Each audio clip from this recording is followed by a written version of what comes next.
Josephine shines. Congratulations everyone, because you have made another pathway towards increasing your knowledge as well as coming together as a team.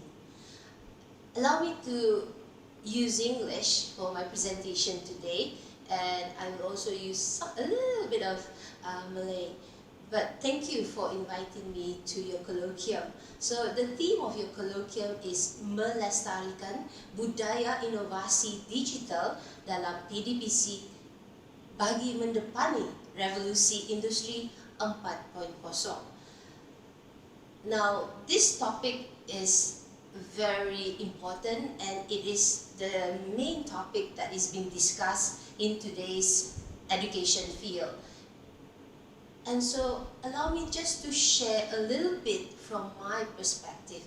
I'm not going to give you the solutions, rather I'm going to share what I have read from the open source that is available online, as well as sharing from everyone who has actually communicated about things that happen in education.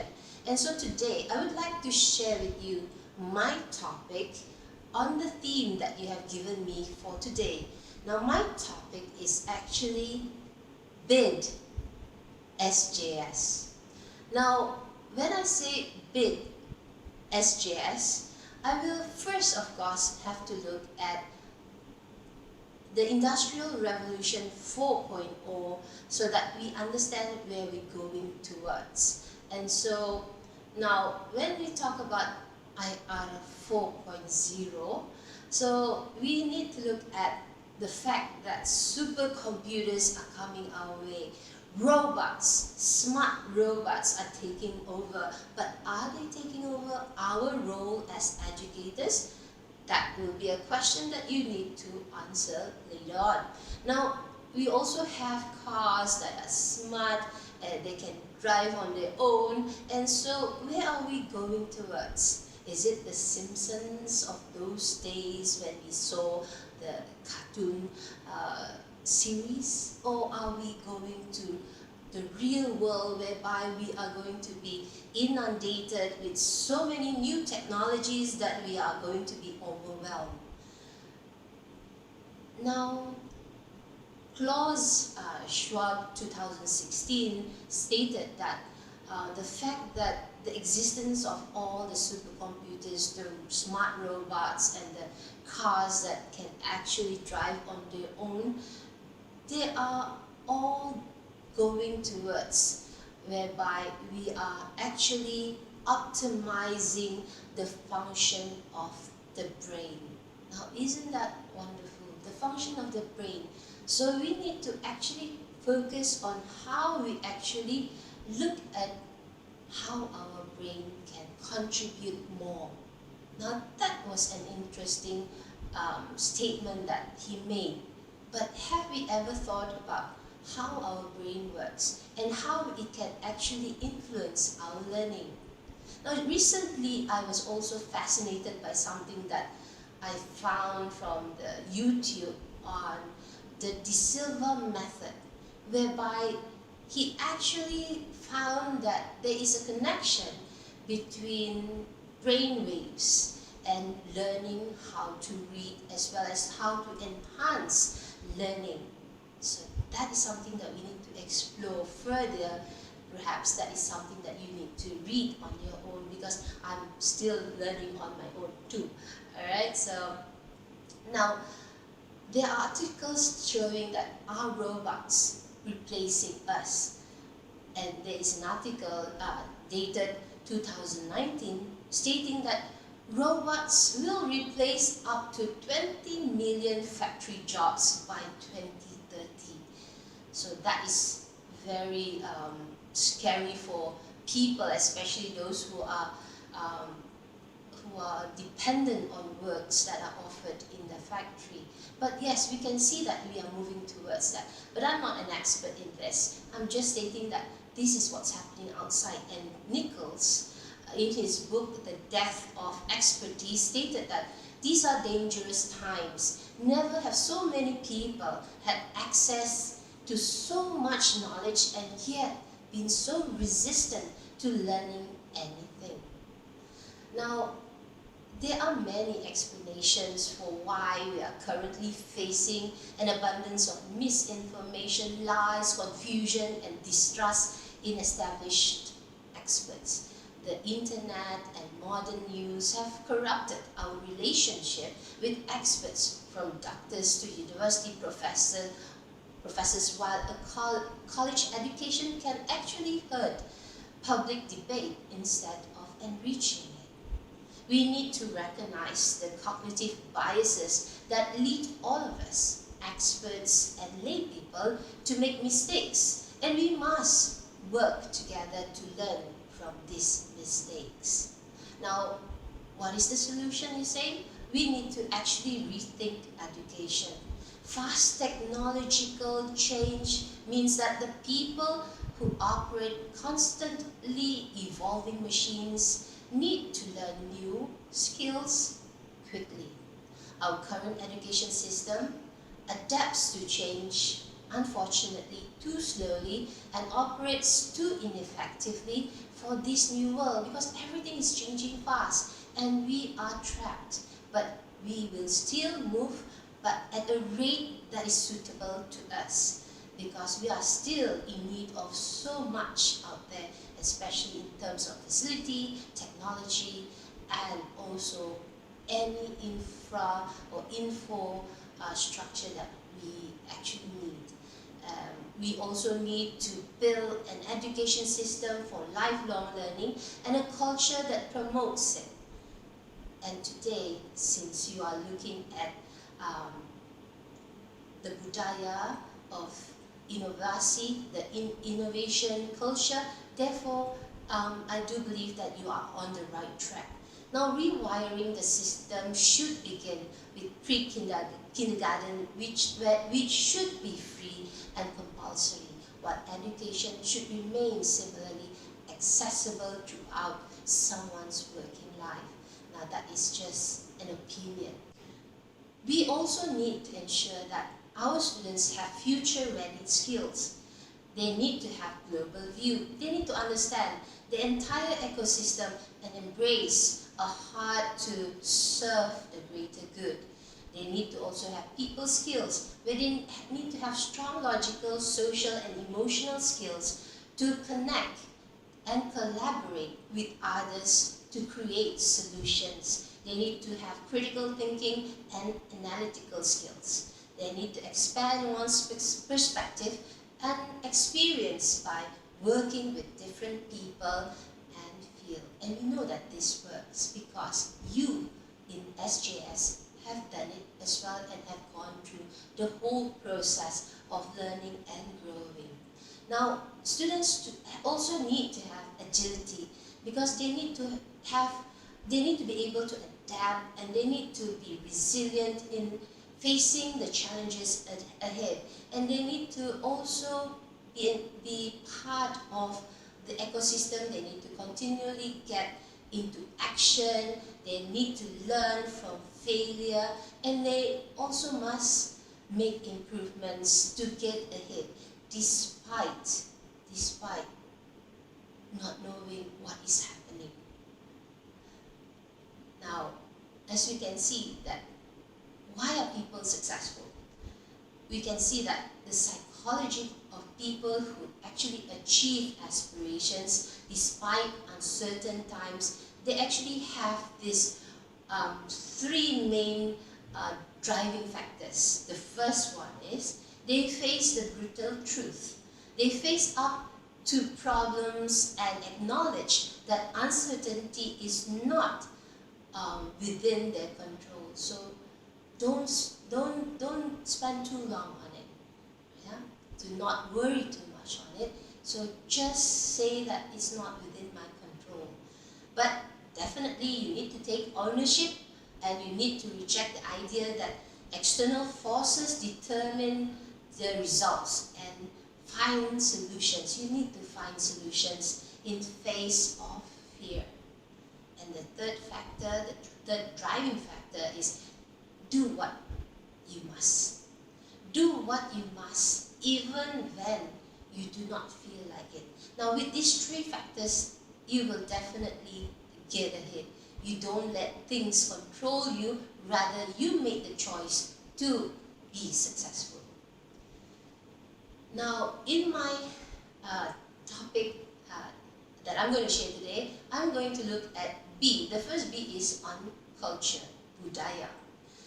And St. Joseph is so huge with your culture. You have such a strong culture where you build success among your students and you showcase their brilliance. And so when we know this, then teachers need to address students' needs by harnessing ICT in your teaching approaches, keep in touch with technology, change the way you teach, change the way you assess, and make it right. And if you can think as an educator, which you always do, okay, you need to look at the root of the problem. This is part of your dialogue prestasi, therefore find the root of the problem and know that nothing is fixed. If you have a growth mindset, therefore you know that failure is just part of learning and that challenges will help you grow. And therefore, you need to look at the fact that when you assess, you need to look at the objective, and when you look at how students learn, they need to be able to acquire the knowledge, and then they will build on their skills and expertise. Now, like I said earlier on, we need to also look at how our brain works, because this is important. Most especially for children, you know how they play with the computers or the handphones till late at night, and when they come to class, they are actually very tired.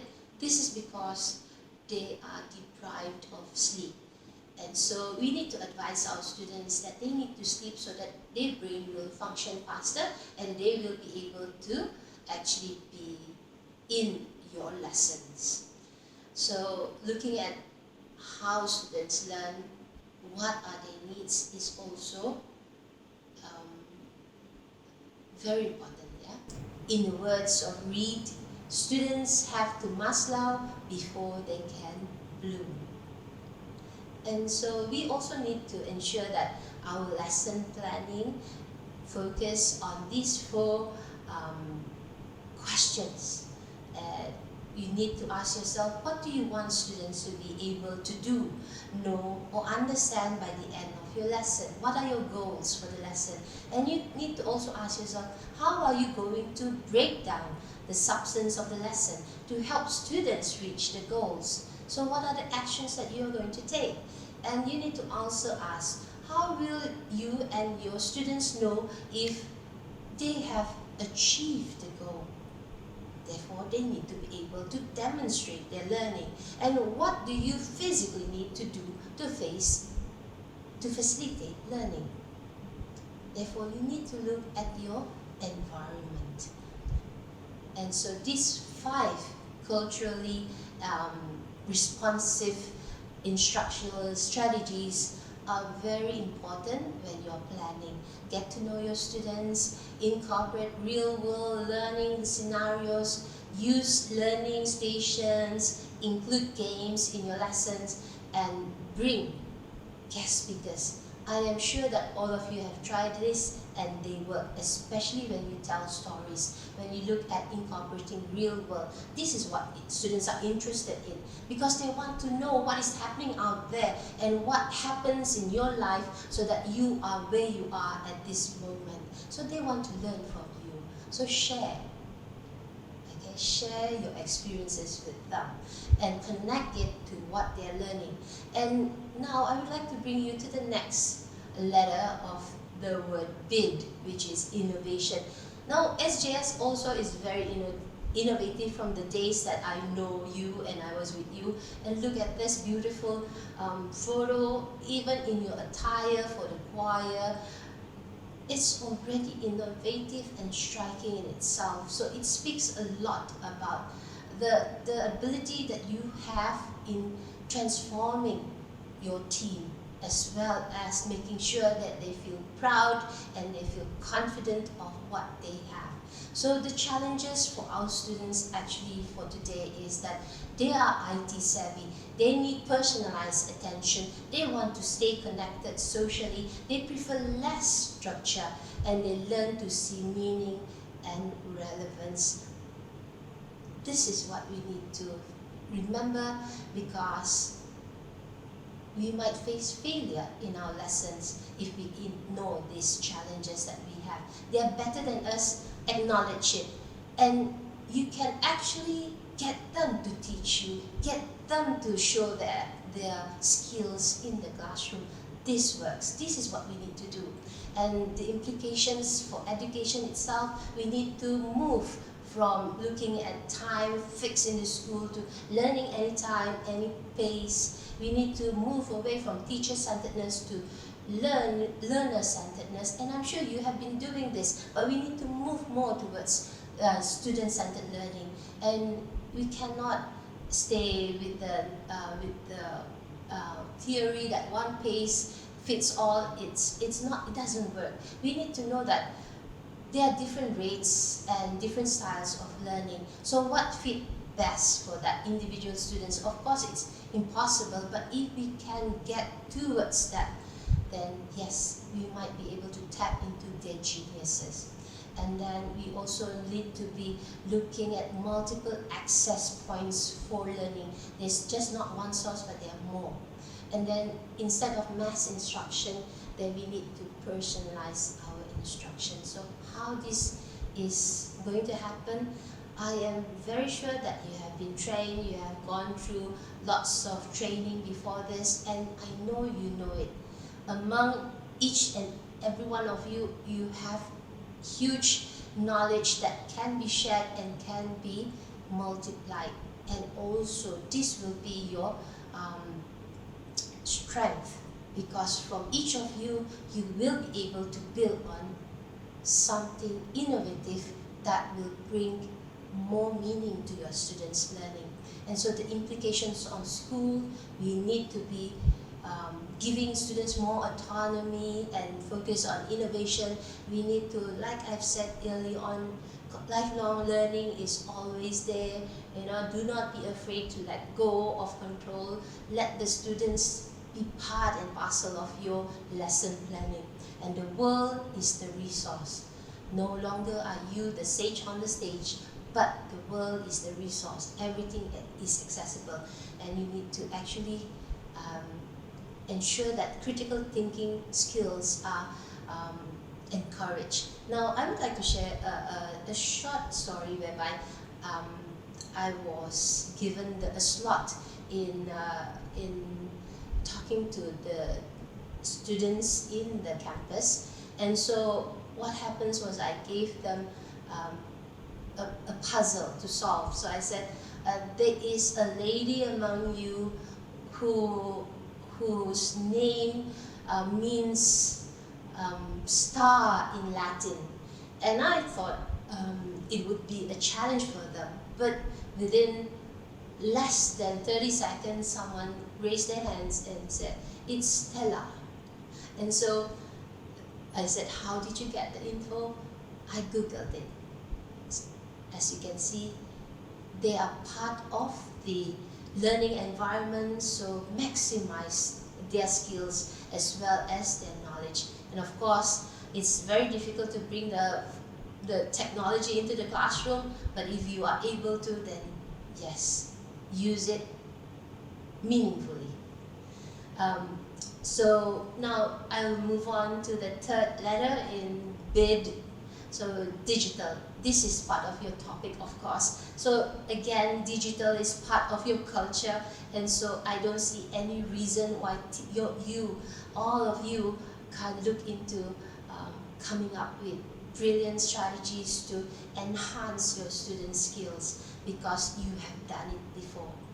And so now if you look at the 2022 skills, we are actually, like I said, going to the growth mindset, and all the 10 skills that you see here are being highlighted. And this is what you need to ensure when you do your lesson planning. it's there. And of course, we know that our students will leave the school system in a few years, so therefore you need to look also at what is the opportunity that they can get in the job market, and so everybody is moving into the digital age. Okay, like you see in this review, 60% of the workforce of the Malaysian employers are looking at workers who are digitally skilled. Okay, and so how do we enhance our learning?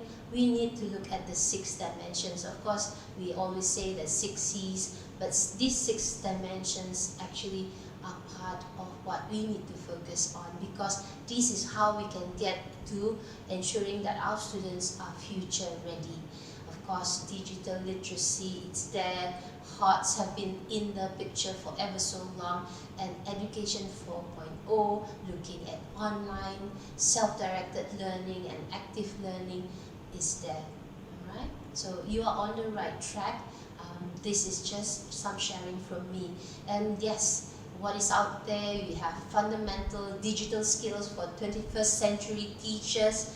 As you can see, this is a list of what you can do. You can create digital portfolios. This is what students need, and this is what they need in real life too. Yeah, they create graphics and posters, exciting things, especially when they report on their activities or the school activities or their project. So this is what we need to do. This is where we are moving towards. And yes, you have done it. And what are you doing now in terms of project-based learning? I'm sure this is part and parcel of what is required these days. And so yes, look at project-based learning. Ensure that this is what and how we can get students to showcase their skills as well as knowledge. And yeah, in terms of the teacher training as well, we are also moving towards the digital pedagogy. And yes, we are looking at new pedagogy for deep learning, and we have named it as capacity pedagogy, pembelajaran bermakna. And our students are looking into this because it is trending. It is part and parcel of the education scenario these days, and you cannot run away from it. Yeah. So make sure you assess it as well. Don't just keep it to yourself. You need to be able to share what you have come up with, and you need to enable others to look at what you've done and give their opinions as to whether this is on the right track or whether you need to actually improve on it. And yes, like I've said, you need to showcase your work. Yeah, these are just some pictures that are current from the campus's life on digital learning. And this is of course the focus on robotics, yeah, coding, robotics, that's the in thing now. So yes, you have some exposure to it once upon a time, yeah, because I remember Shell gave a course on coding for teachers and for students, and so we can go back to this. If you don't have the expert, call them in. This is the way to go, because we can invite outside guest speakers and where the students can learn from them, can see how they interact. So this is part and parcel of learning in the real world. Yes, and so bid as SJS. You have your team leader, you have Puan Janet with you, and so you need to show support and come together. You need to listen to each other and also come up with the best plan for the students. Always at the end of the day, it is the students' growth that we are concerned with. But remember, teachers too need to grow, because you cannot be stagnant in your learning as well.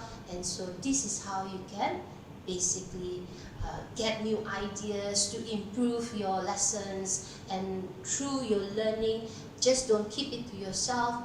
but share, have professional learning sharing among each and every one of you. You can do it in groups, you can do it in pairs, or you can do it with other schools instead of just in St. Joseph itself, because you have proven it again in Manis, I think the district education office appreciation of your success story. So I'm very proud of all of you. Well done. So I think you took all the awards that is available. Congratulations to Leslie Tan, to Judith, to Jupiter's, and of course to Mina, my expert in my pantun. Thank you very much. So congratulations to all of you.